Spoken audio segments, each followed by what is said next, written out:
All right, fam. We are here live for the math seminar. So today we have excellent math instructors and business owners that are going to talk about their business, and we're going to talk about having our children be math college ready. And then we want to talk about the math achievement gap and how we will overcome that with our children as a people. So what I'm going to do is I'm going to, first of all, introduce myself. I'm Dr. Pamela Grayson. I attended the HBCU, the University of Arkansas at Pine Bluff, and I am a proud member of Zeta Phi Beta Sorority Incorporated.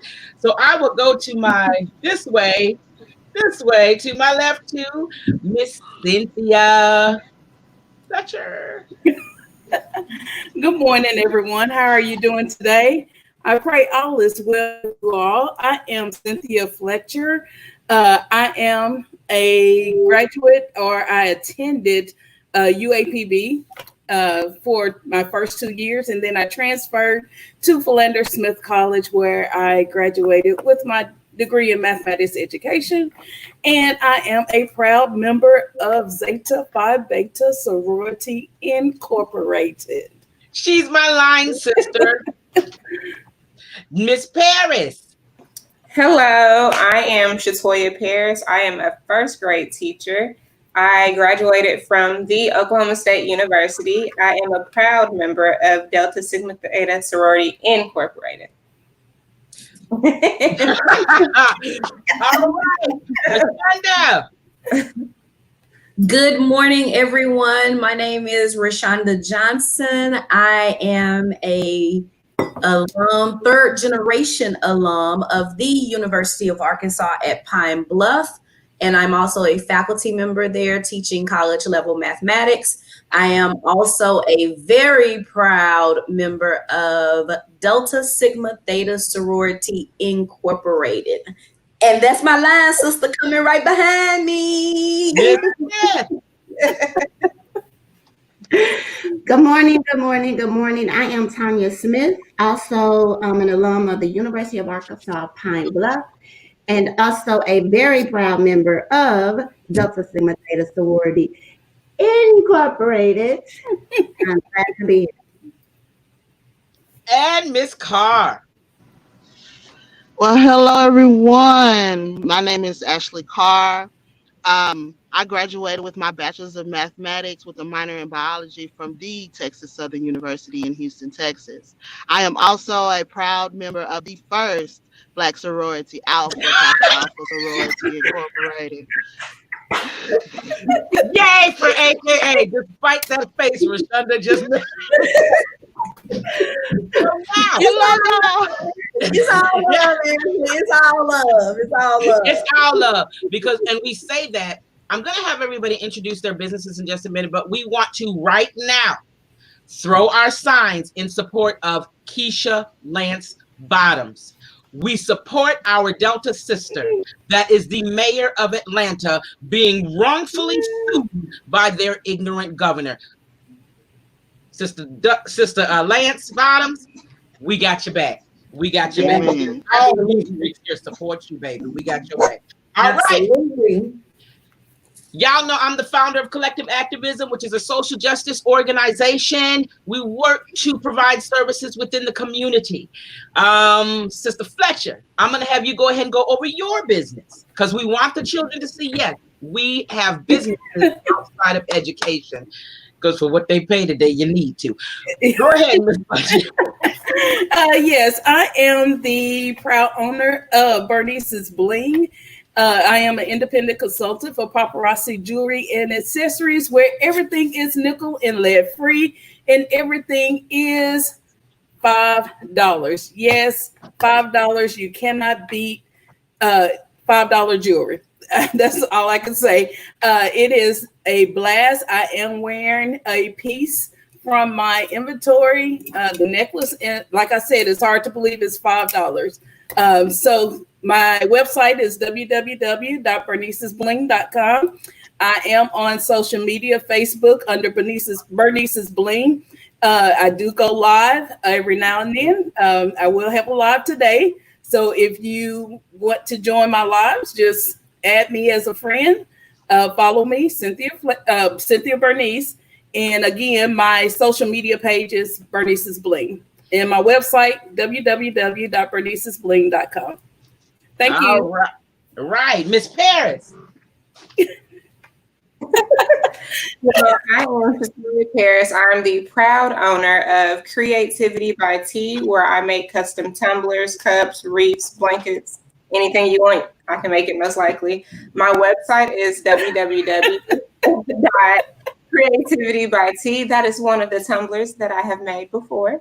And my social media outlets are on Facebook and Instagram at _creativity by tea. Miss Johnson. Let's see, we hear her. All right.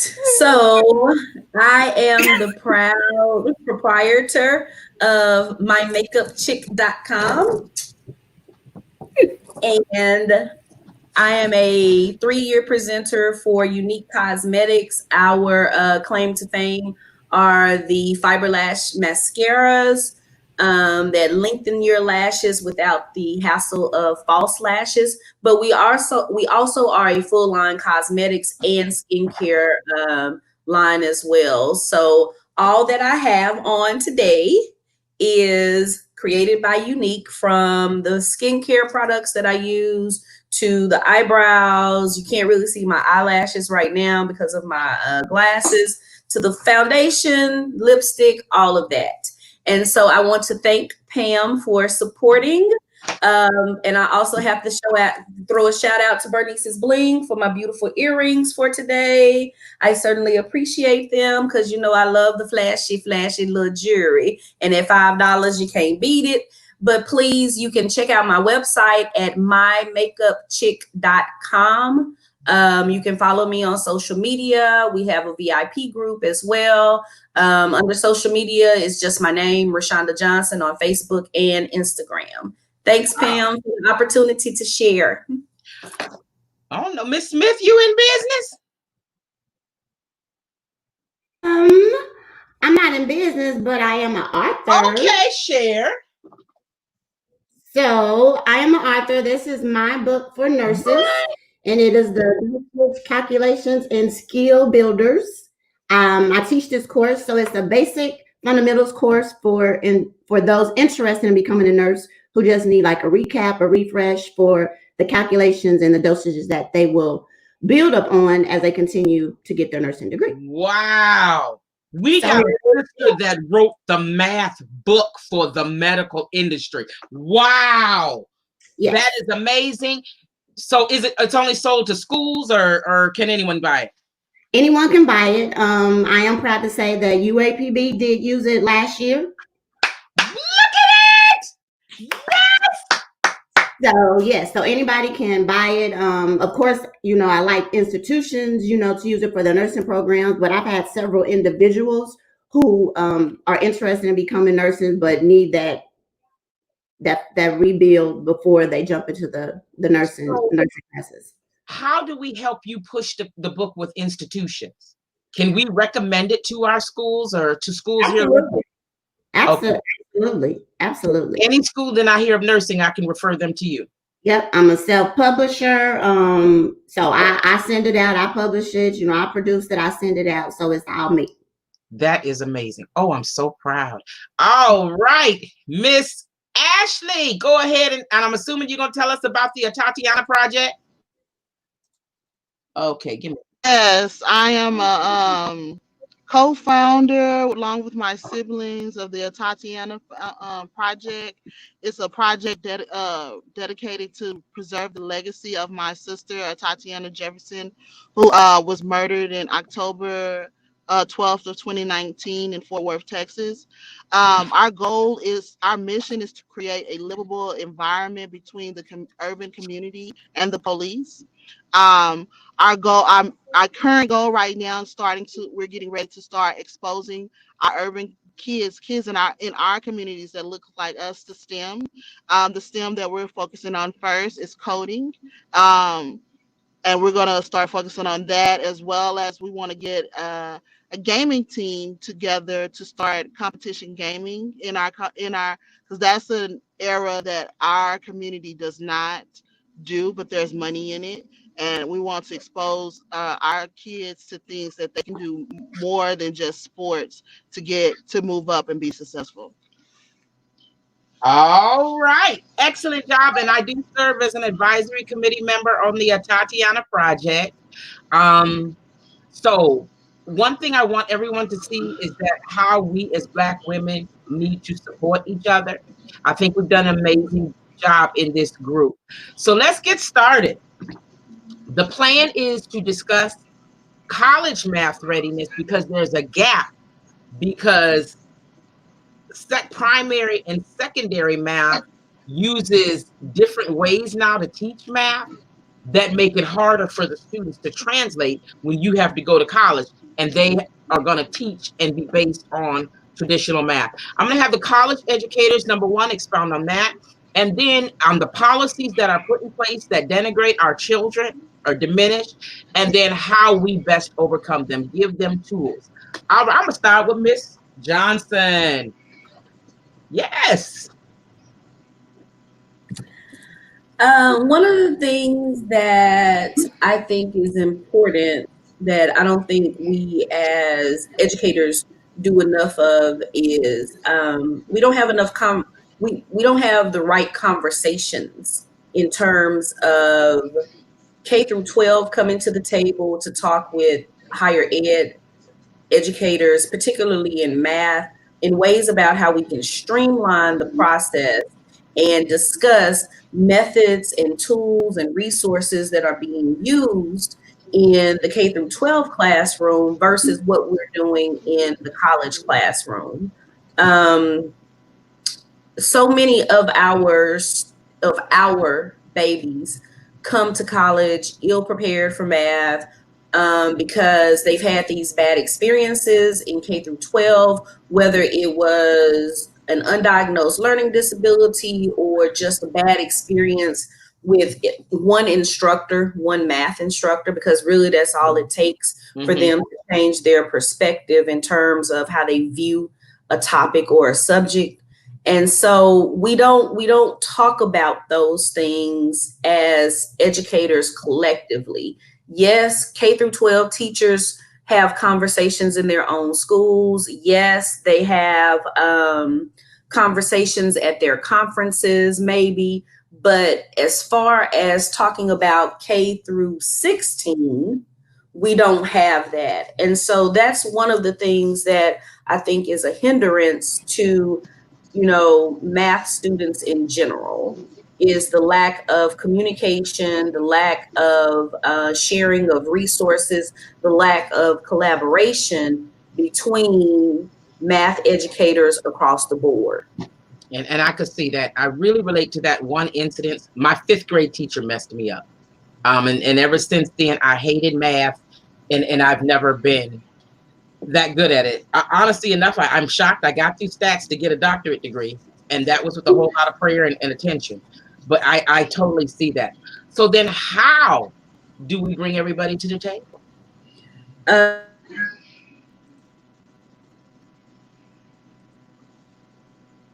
Do y'all have any ideas of how we could do that? I do. We actually had this happen last year at our campus. It wasn't college, but she was a higher up that came and spoke with us. And she was saying one of the main reasons, like you said, is communication as to why there is a deficit. And so at one of our PLC, so our professional learning community meetings we had, she actually spoke to us like as first graders, kindergarten teachers, and as like primary teachers, how to speak to our children. So that way, when they are moving up through life and when they are going through college, they've heard this word since they were 5 and 6 years old. And so she was saying one of the main issues when you're looking at tests and all the scores and statistics and data, the main issue that they see is that the kids were never exposed as primary kids to these words or to this verbiage. But had they been exposed to it as a little child, they would have more success in life. Wow. So that was actually a meeting. We didn't get to play it all the way through because of the virus and everything, but that was a meeting we had this past year, like as a plan. And they actually did it to us as teachers, and it showed us as teachers how there's a gap, because we may have heard it one time, you know, in 4th grade, but then the next time you hear about it, you're a senior in college. And so it was saying how that verbiage needs to start at a primary age and then continue through each age group and each grade level, so that way there is that success at the end. Absolutely. Absolutely. And I commend you all for even having the conversation. What verbiage? Oh, I'm sorry. A prime example that we use, and it was very small, it was congruent. Oh, wow. A lot, like one of the most missed questions that they saw, like at our school, had to do with the word congruent. Well, we teach them equal to. Mm-hmm. And so when they go up to college and they're like, well, what is congruent? And they just guess and they check it off. It's equal, but they would never have known that because they weren't exposed to it. So it was literally something that small. Yeah. Wow. Yeah. I wanted to piggyback on both what Ms. Pears and Ms. Johnson said. In addition to the exposure, you know, because of our Black and Brown students, it's already a low expectation for math achievement for us. So therefore, with that low expectation, we're not exposed to a higher level math. So that's why when they get to college, they can't recognize or understand what this word means. And, you know, everyone else is exposed to higher level math when they're in elementary and in middle school, but we're not because of the low expectation. But that is also triggered to the fact of a generational curse, because most of our, let's say, parents or family members, you know, the negative conversation that's always tied around math. So that continues after generation and generation. So therefore, we act as though we're not expected to achieve. Yeah. So that's why when it comes to us, when we get ready to go to college level math, we're stuck. Because we don't talk about it in our home as you can do this. That's not talked about. That's not a conversation. Anything science related is not discussed in our home, unfortunately. And unfortunately, going along with what Tanya just said, unfortunately, attending college sometimes isn't even discussed in the home. And so that's a whole nother barrier for a whole nother maybe conversation. But all of it is tied together in terms of achievement and academic ability, and sometimes just the bare bones of a student believing in themselves and believing that they can do this. Yes. Wow. And you also want to bring up the fact of there's no representation. So you spoke of, Gracie, you had a mishap in 5th grade. Mm-hmm. Was your teacher white or Black? White. So I'm pretty sure most of us probably had a white math teacher. Like, how many of us can really say in middle school and in high school you had a Black math teacher? I only had one. I've had none. I've had none white math teachers at all. We're in high school 4 years and you had one. And not only that, but the one Black math teacher that I did have, it was consumer mathematics. It wasn't even treated geometry, algebra. It was statistics. It wasn't even that. It was consumer mathematics. So our conversation of achieving a math gap is more than just education and content. Absolutely. Absolutely. You know, it's about representation as well.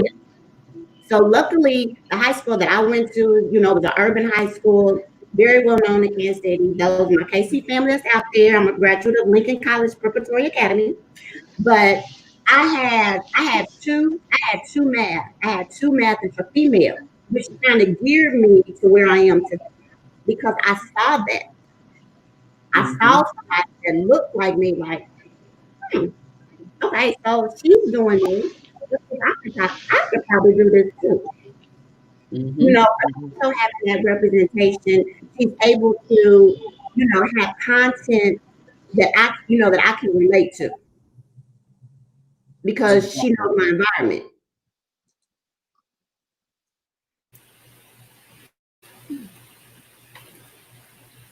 You're muted. You're muted. I'm muting everyone because when you were talking, there's feedback. So yes, I think Miss Paris, did you have something you wanted to say? No, I was going to say the only math teacher that I did have was a male math teacher, but he only made it halfway through the year because he became a firefighter. So it was like that bond was created, and that like he had a very strong bond with a lot of kids at our school, but it was almost torn apart. Well, it was torn apart because he went to go achieve another dream. And so I think that showed a lot as well, because it was just like no follow through or no commitment, even when he was there, although that relationship was still with the children. So he went from being a math teacher to a firefighter. Yeah. Okay. Sid, I think, did you have something you wanted to say, Miss Fletcher? Just to piggyback on a couple of things that has already been stated already. As far as like the gap, a lot of students, they take higher level mathematics in high school. They come to college and take one test, and they test into a lower level. And then they get stuck in that lower level. They may have had the skills in high school because they're pre-cal students. But yet when they get to any institution, they're taking a test or their ACT scores, a lot of them. And sometimes those scores places them in the developmental track or the track where students are underprepared. So that is an issue within itself. I think we're working really hard to get that work resolved by offering, additional assessments for these students to get into the college level courses.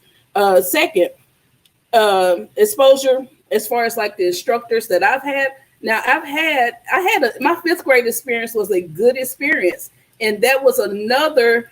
I'm sorry, but that was another instructor, and she was not a Black teacher. I mean, she was, what she was, but she taught us how to love computations. And along with that, and my dad, he also instilled in me, hey, go for the math, you can do it. So you also have to have that support at home, that encouragement at home from your parents, your support system, whoever. You got to have support at home to guide your child in that direction. You have to talk about it in the household. And I agree with that, which just leads me to another question. How do y'all think COVID-19 is impacting math teaching that has to be done at home?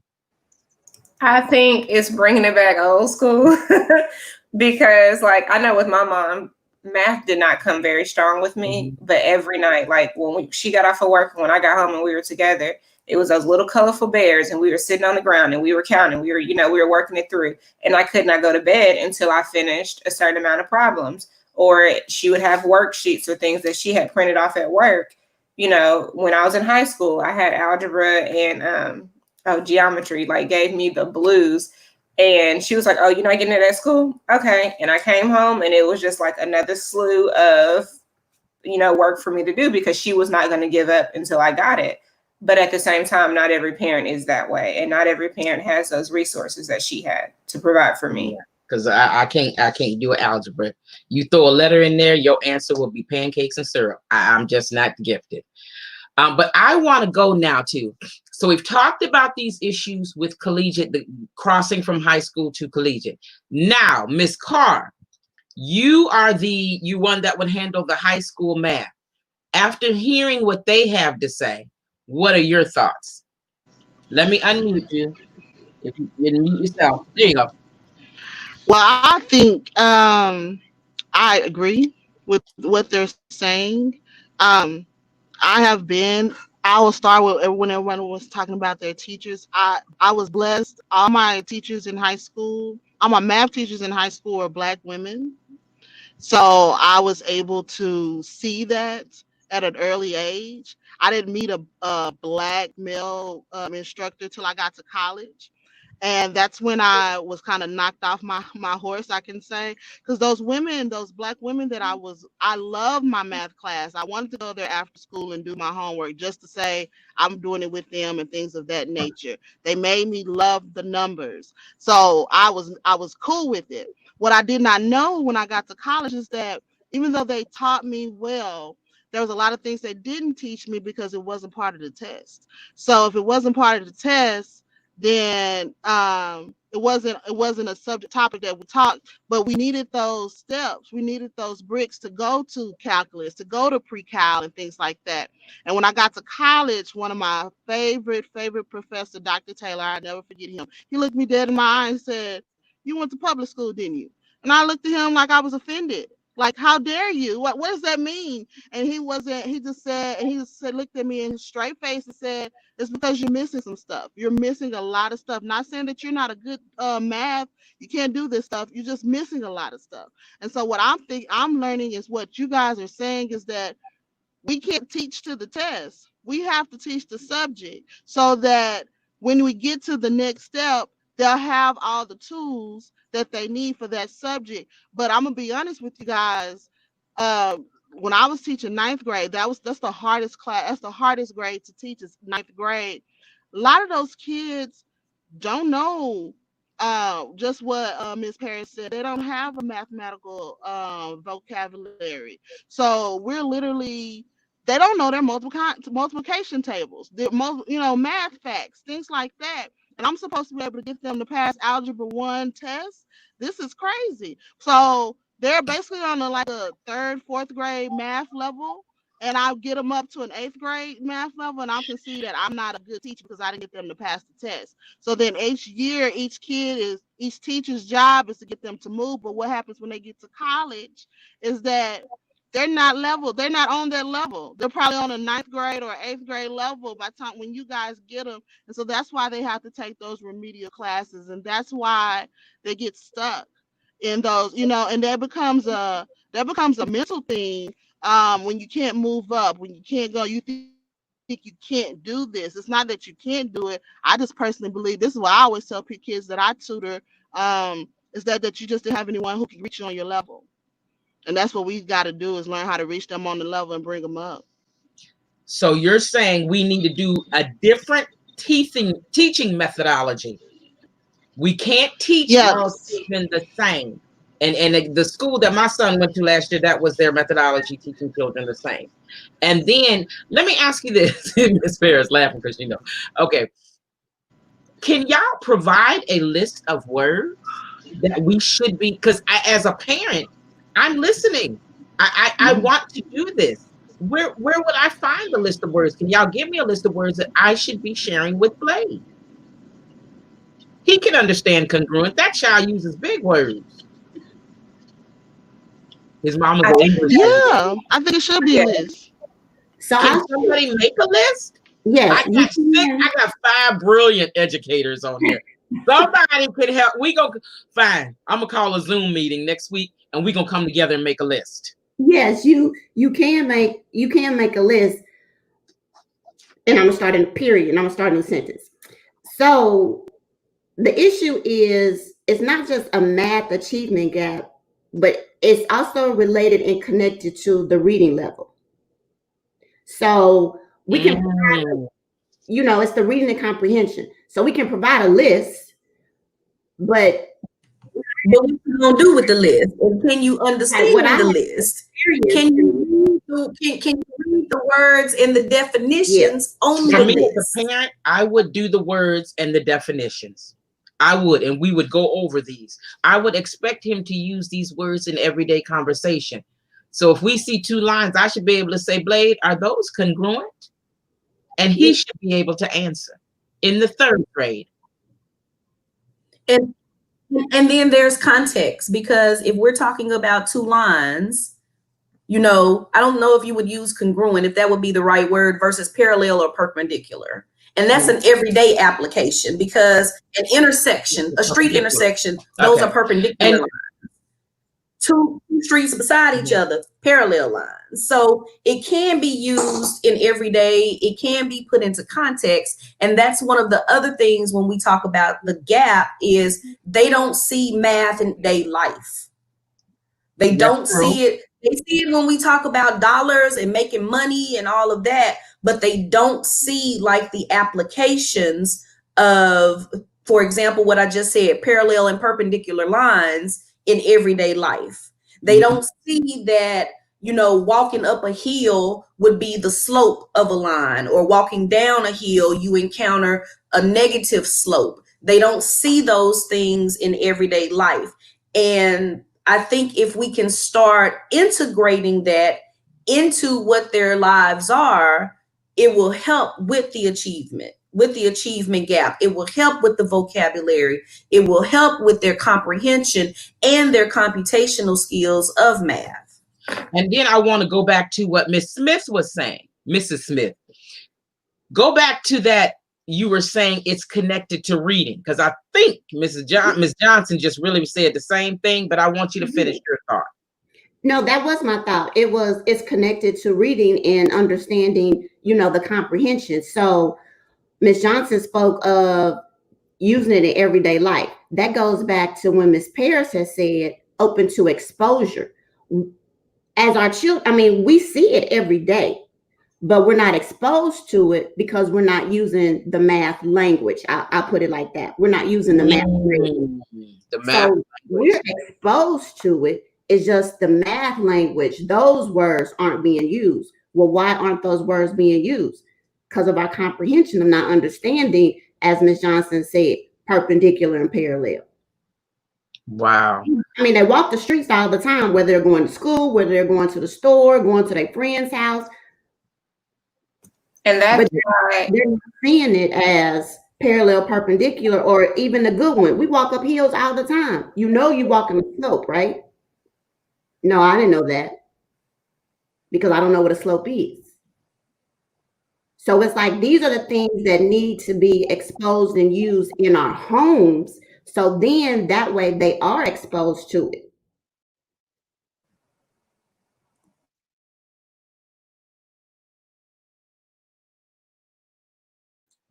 Excellent. Y'all are amazing. Miss Paris, you want to say something? I was just gonna say, and that's why, like, I teach first grade, she knows. But that's why, like, in our students' folders, we have like a part of their homework. Go to the store. What shape is that on that sign? Is that a hexagon or an octagon? You know, and so there's different things, but it kind of relates, like you said, to the comprehension when it comes back to home. Because your child could learn something at school and they'd be like, oh my goodness, mommy, that's parallel. No, it's not. It's a straight line. We shouldn't shoot them down. We should, you know, meet them to where they're being taught. It's not, it is a straight line, but it is parallel as well. And so I think a lot of things come to at home where the parents kind of have to restructure their thinking from not how they were treated as children, and now, you know, be able to meet their children to where their children need to go in order for them to grow and fill the gap. So, Dr. Grayson, you spoke of how this COVID-19 is going to affect the math achievement gap. And as Ms. Parrish just spoke of, going outside and knowing what shape is this sign. This right now is a perfect time to expose our kids to the different things that's math related in your home, outside, and it also gets the family involved, because a lot of parents, it's a pride thing of not saying, I don't know, because, you know, our kids think we know everything, right? But now is a time where even as a parent, it's time you can read, I'll say relearn this, because you already learned it, but you can take this time to relearn this, and you and your child are learning something. So this would be an excellent time during this COVID situation and how we're going to transition to the fall semester, you know, teachers, how to be creative with your lesson plans, you know, have some lesson plans where they're going to be at home with their family. So have some lesson plans where everybody is involved. Oh, that's a good idea. And I did a video yesterday because the group asked me about doing the homeschooling. And that's one key thing I said. Yes, You know, for this age, they should be in direct instruction 30, 40 minutes, an hour here and so forth. But outside of that, every activity is a learning activity. They learn through play. They learn through watching others. And so, yes, that piggybacks for COVID-19, because next year I'm homeschooling Blade. And so that is how I plan to handle that. But my concern with COVID-19 are the parents that don't have the patience. I know when I was coming up, my father would work on math with me, and he did his best, but he did not have patience with me. And that scarred me even more. He doesn't remember, but I remember being called names, everything, because I could not get the math. How are those students going to recover? So I'm just going to throw a suggestion out there. And, you know, as our kids are FaceTiming their friends, you know, now is a good time where, you know, you have group learning sessions. I mean, because there are a lot of parents who, I mean, they're in, you know, in a situation of being frustrated of not knowing this. So now is a time where you pull out and you lean on some of your friends who you know who are strong in math. They may not have a math degree, but you know, they're strong in math and can understand the language. Now is a time where you pull in on the village. That's what, you know, I'll use your village, use your resources. Don't sit there and get all frustrated and you're taking it out on them. Use your village, use your family members, use your friends. I agree. And even if that means that you have to teach, you know, help your child, help their friends, like Miss Smith said, in a group session, even if that means you go back to the old school and you abandon the Common Core or how they're learning it in school, if that's what you have to do, then do it. But I guarantee you that once you sit down with your child and you say, okay, I'm going to teach you, I'm going to show you this the way I learned how to do it, it's going to come back to them. It will come back to them because our memories are strong. That recall kicks in. It will come back to them, but we have to be willing as educators to, you know, understand that it's more than one way to get to the correct answer. It doesn't have to be one straight path. And I think that's part of some of the issue as well, is that because we've adopted this Common Core, we want to say that this is how we want the students to learn. This is what we want them to do. And the parents are frustrated by that. Parents are frustrated. And I'll be honest, as a college math educator, if someone calls me now and asks me, can you help my child with this? The first thing I'm asking is it that Common Core funky math? Because if so, I don't know what they want now. I don't know what they're doing. I don't know what they want. I don't want your child to be penalized because I show them an alternative way of doing something. So, you know, if it's the Common Core, I'm sorry. I love y'all, but I can't help you.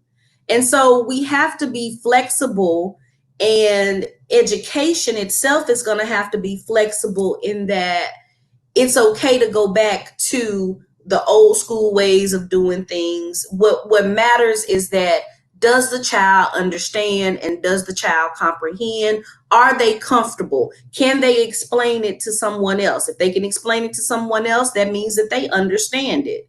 And so we have to be able to be flexible enough to say, you know what, this method may not work right now in this virtual homeschool format.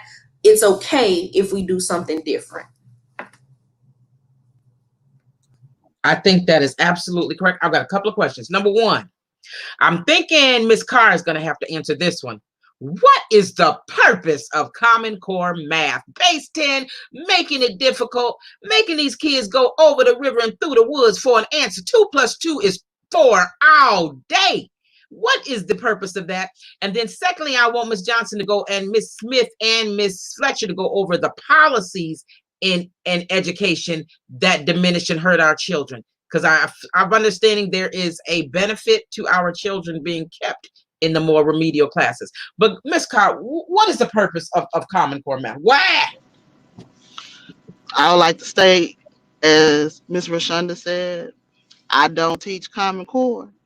But the purpose of Common Core is for people to have it, like she said, an alternate way of doing things. The problem of it is that they didn't teach the teachers how to do it. So only like elementary teachers focus more, like they not focus more, but they have the opportunity to do those things. I will say that.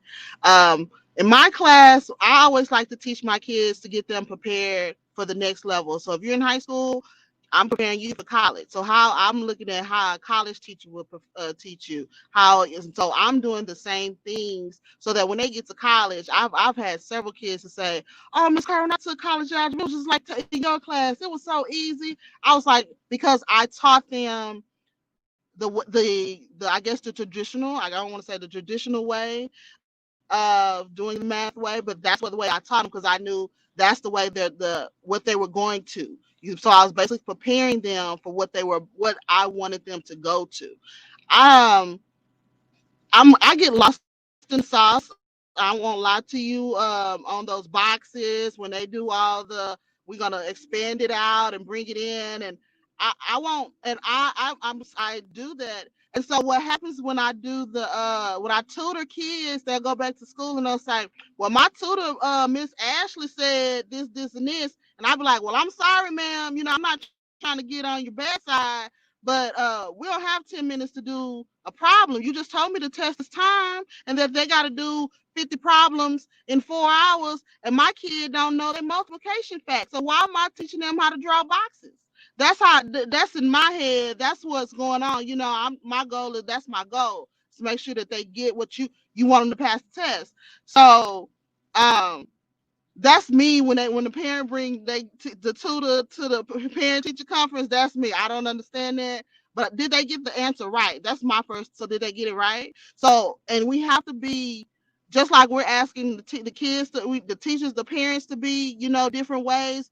Teachers have to be open to doing it different ways. If he did it a different way and he got the same answer, maybe he has a pattern, because math is just not numbers. Math is patterns and data and things like that. Can I find what's in front of me? So there may be something else that's going on behind that. Don't knock it. Just build on it. Don't say it's wrong because they didn't do it your way. You tell them, "Oh, that's a great idea. Okay, can you share that with your friend next to you who don't understand?" So now we're doing this parent sharing, and that's less work on me, because sometimes one person I can tell you one thing and you get it, but they might not get it because I told them, but because their friend said the exact same words, they get it. So we got to learn that, like Miss Tanya was saying, the words are like parallel and perpendicular. Yeah, those words should be in our words, but we probably say those streets are side by side, or they run across from each other. So we have to learn the lingo and show them that these words of the lingo equals to what this word in this book mean, or this word on this test mean. I agree. 100%. We need to allow different teaching and learning methodologies. They take our children and try to force them to fit this mold, and you discount who they are and discount how the different ways they can learn, and we in turn damage them. Go ahead, Ms. Johnson. Which makes me question the test, the standardized test, which it makes me question, the wording on the test and how the tests are structured and how you are presenting the test to our children. It makes me think of that episode of Good Times when Michael took a test and scored low, and it was because, he couldn't relate to the wording of the test. And in that particular episode, he gave the example of a cup and a saucer. Well, in the projects, you ain't got no cup and a saucer. It makes me wonder how the test is presented, and it goes back to representation in the test as well. If all your test questions talk about Karen and Ken and Chad, and you don't hear Shaquita, and you don't hear, John, you don't hear Pookie, and I'm not stereotyping in any way, but if it's not in the language that our children understand, then of course they're not going to relate to it. They're not going to do well on it because they've never, again, exposure. They haven't been exposed to these things. So the test itself, the wording of the test, the readability, the reading level of the test comes into question when we talk about, achievement gap as well. And the placement, you talk about the policies in higher ed, and like Cynthia was saying before, students have to take a test. Their ACT places them in a math course. Their ACT sub-score places them in a math course. And if they don't have ACT, or if it's been 5 years or more, I think it's 5. Is it still 5 years? Okay. If it's been 5 years or more, they take an internal test given by the institution that places them in a math and English class. And again, it's a standardized test that they have so much time to do. And so again, here we are back to verbiage, back to exposure, back to context and all of that. So I also the test itself is contributing to the achievement gap, in my opinion. I'm going to piggyback off of her because, like I said earlier with the verbiage, as teachers, they made us take the test for a moment or two, and some of us missed the questions due to the verbiage.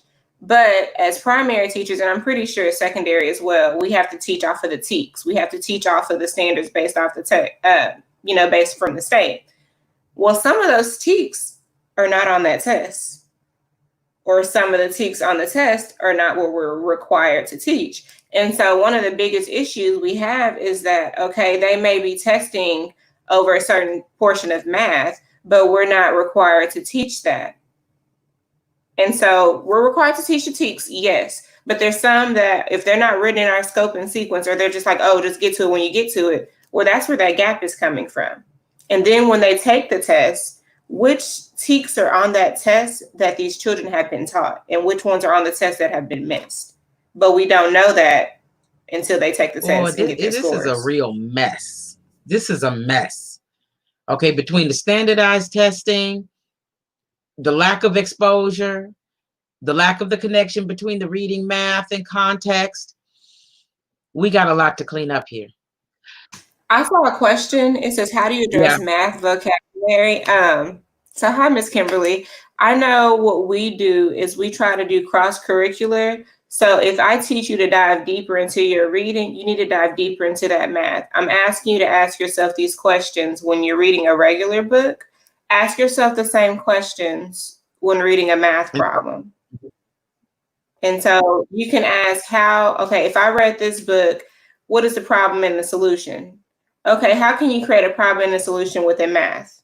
How can you relate that back to little Johnny in the book? And so you just kind of have to ask different questions to maneuver the two. That is good. I didn't think about that. We can kind of translate that over, but I did. I created Blade, a math tool, and put some definitions of things on there.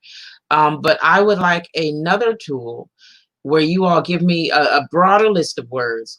I get this printed for him, and we make it a point to use these words. In fact, I could reward him for using the words properly during the day in basic conversation. So that's an exercise that I would like to engage. Because we had and Miss Dunham said that was a good answer. She said that's good. All right.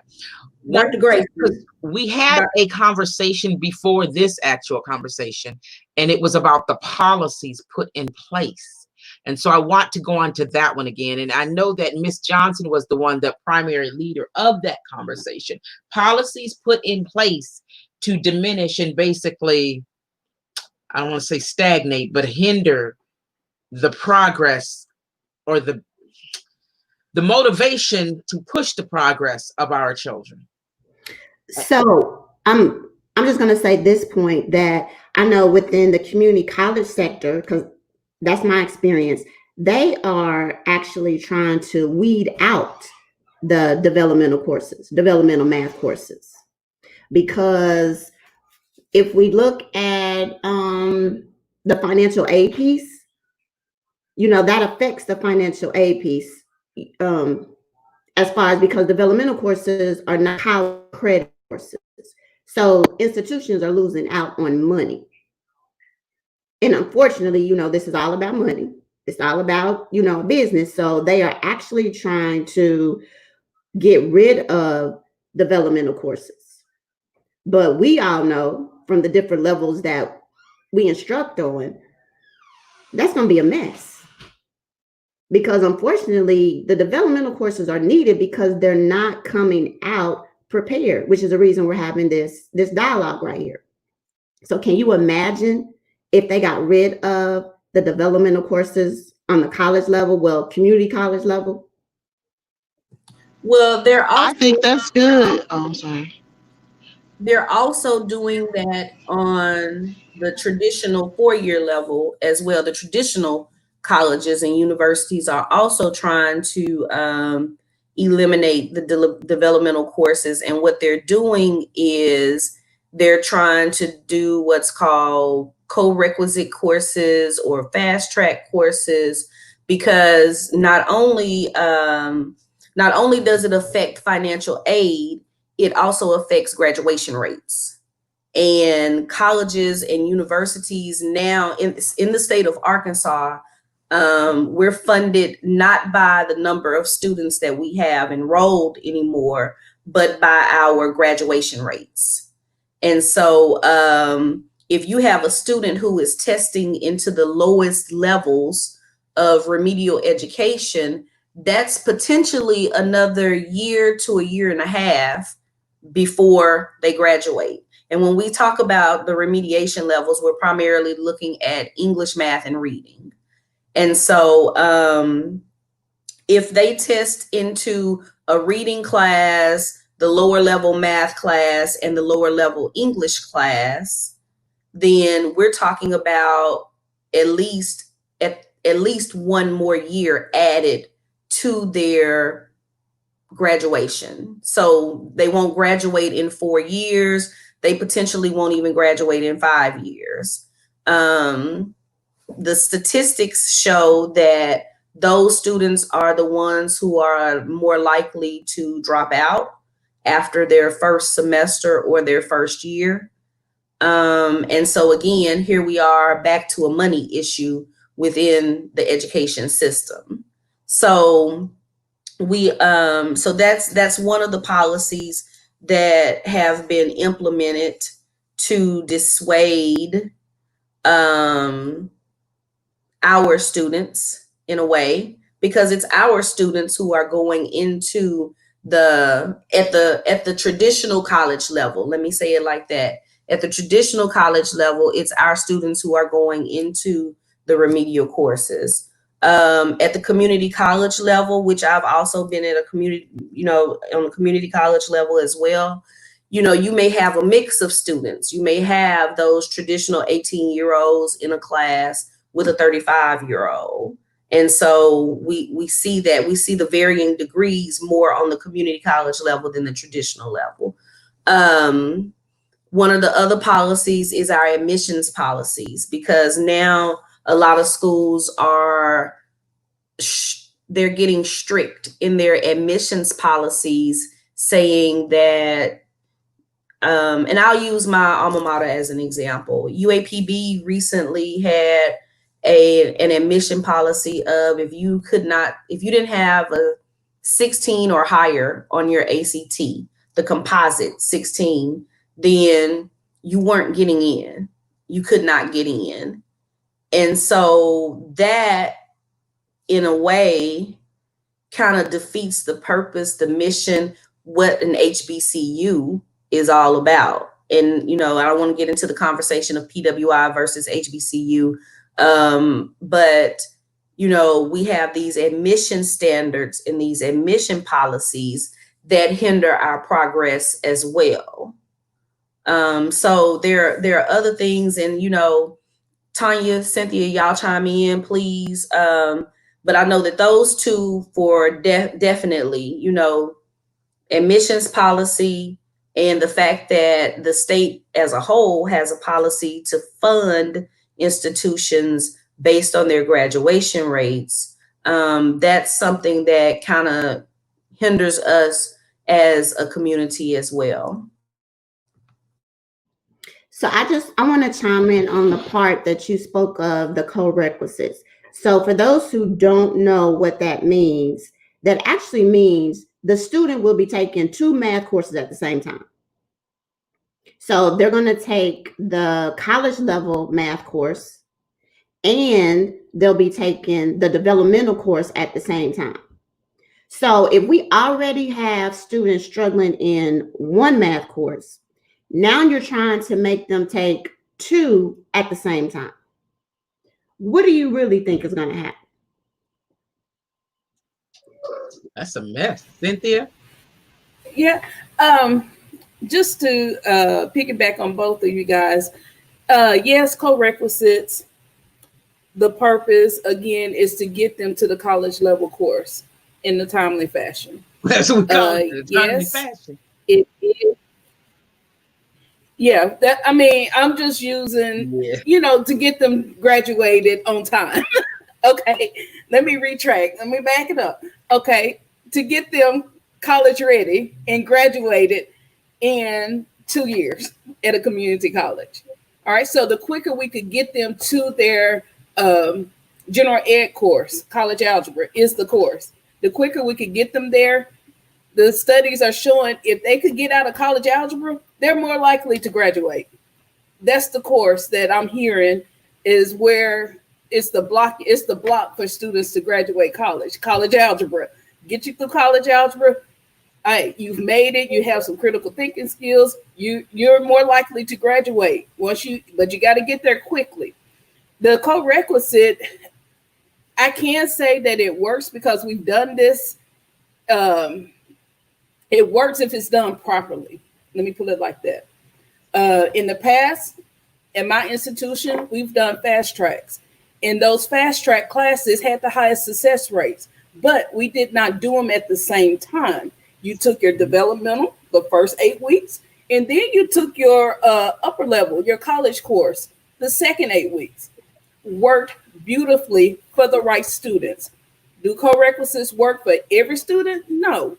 Some students, we have non-traditional students that are 35 and trying to get them to get the foundation and the college material. Yes, it's a struggle. Does it work? Yes. Once they get it, it takes time. You have to be a hard worker to do these co-requisites. As Ms. Smith said, it's twice the amount of time in that class, but you have the support to back you up. So co-requisite example, you take a college algebra course, and then you have a 1 hour support course. The support is supposed to be for just-in-time remediation. That is the design of a co-requisite course, just-in-time remediation. You're not teaching all of the remediation, but you're teaching what's needed in order for that student to be successful in the college algebra course.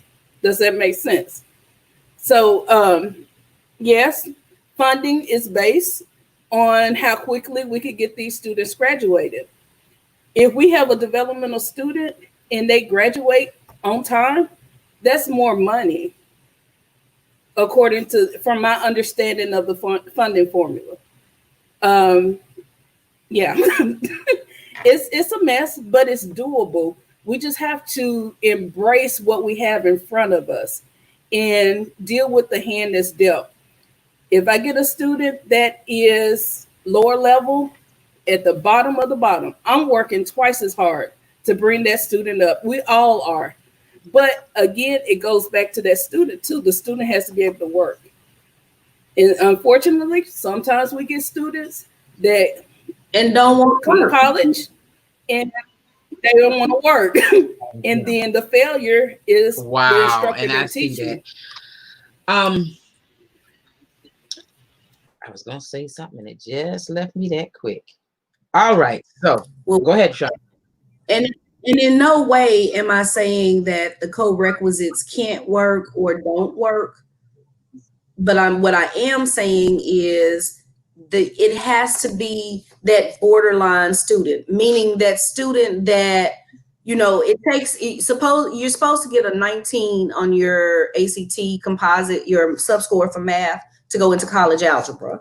And if you have a student who made an 18 on that part of the test, they are a candidate for a co-requisite.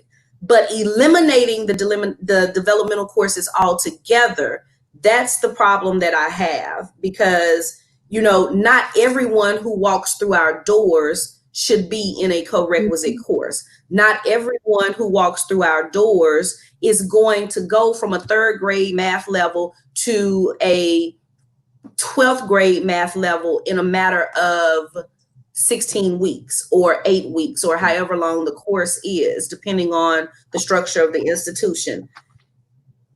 The co-requisite courses they work, they're great, but they're not for everyone. And that was my point in saying that, talking about those a minute ago. Not that we should get rid of them or anything like that. We just need to be very careful of who we place in the courses. Okay. Ms. Smith, Mrs. Smith, did you? Okay, Cynthia, who? When? Yeah, to add to that, now, here's the deal. We worked really hard in our community colleges and 4-year institutions, and we've determined every student that need college algebra for their degree. There's another math course out there that it's not algebra based. It is called I forgot, college math, quantitative literacy, mathematical reasoning. Okay? Yeah. A lot of students do not enroll in those courses because they're so used to hearing college algebra. That's what I was thinking. That the names would scare me from those courses. You gonna come at me? Right, the names will scare you. But those courses like those are the perfect courses for those students that are not in a STEM course, a STEM major. College algebra is a STEM course for your biology majors. Any student, psychology, you could take math reasoning or quantitative literacy. And actually, we're actually getting to the point where even STEM majors, if you're not coming in at the pre-calculus level, then, you know, we're pushing them back to college algebra or whatever. But I know at UAPB, we're actually trying to get our STEM majors to take pre-calculus as their first math course, not college algebra, but pre-calculus. Again, it's about graduation rates, because pre-calculus is actually college algebra and trig combined. And so if you're a STEM major, you take pre-calculus, knock those two out in the pre-cal course versus taking college algebra for 16 weeks and then trig for 16 weeks. And so the college algebra class is now more so for those students who business majors, nursing majors, those few little degree plans that still require some level of algebraic analysis, or I don't want to say critical thinking, because everybody needs the critical thinking skills. But if you are on a STEM track now, you should be, if your child is interested in a STEM area, you should be pushing them toward a more pre-cal track than the college algebra. So while our college algebra numbers are still high, many institutions are getting away from requiring the STEM student to take the two classes separately and push them toward the pre-cal, which combines the two courses. All right. So what we're going to do now, I try to keep them at about an hour. We're about at an hour and 10. We're going to go ahead and wrap it up.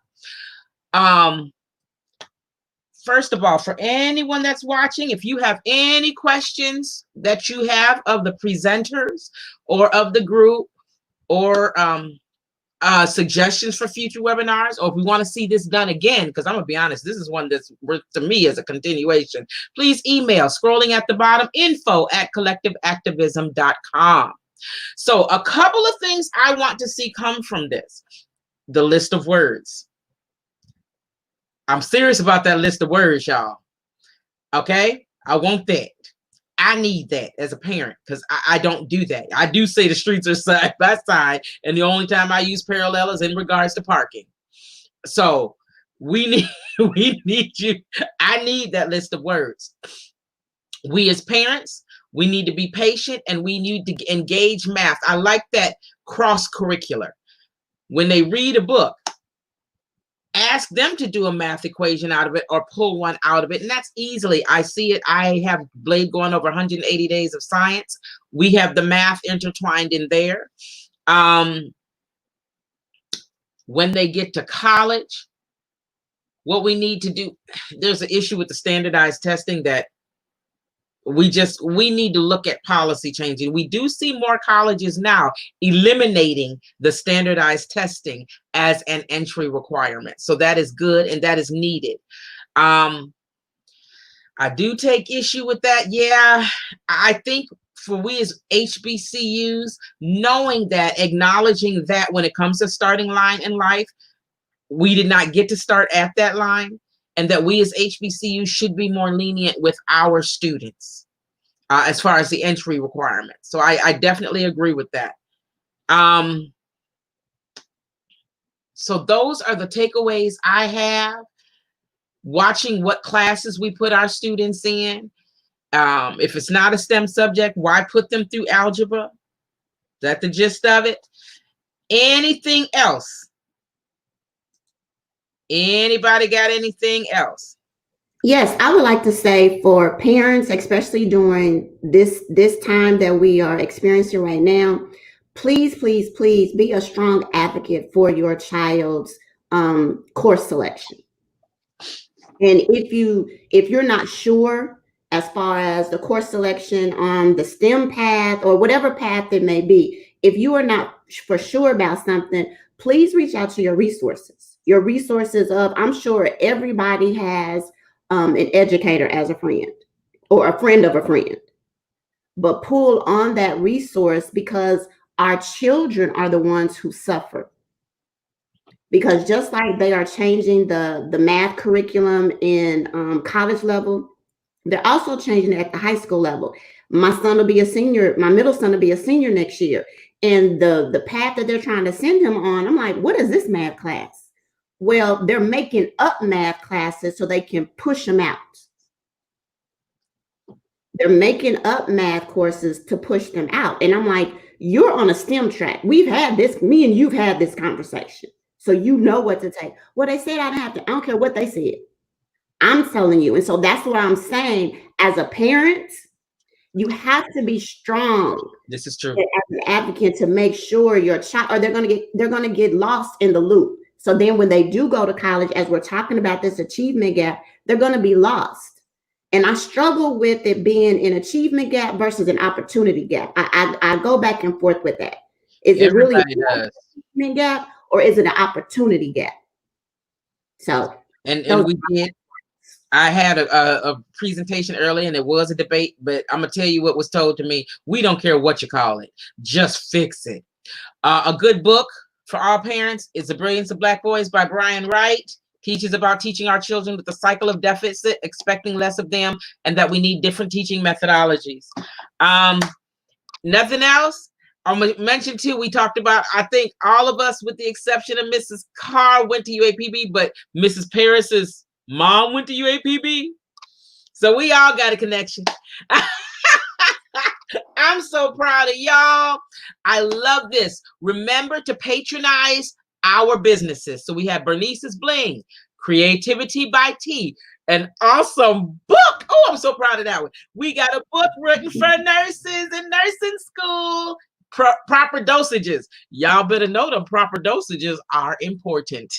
And then we've got Mrs. Carr, the Tatiana Project, and Mrs. Johnson, Beauty in Motion. All right. So thank you all. This has been amazing. Any viewers, you have any questions? The email is scrolling at the bottom, info@collectiveisactivism.com. So thank you all, and we'll let you go get on with your day. Thank you for hanging with us. We're getting ready to go. Bye-bye.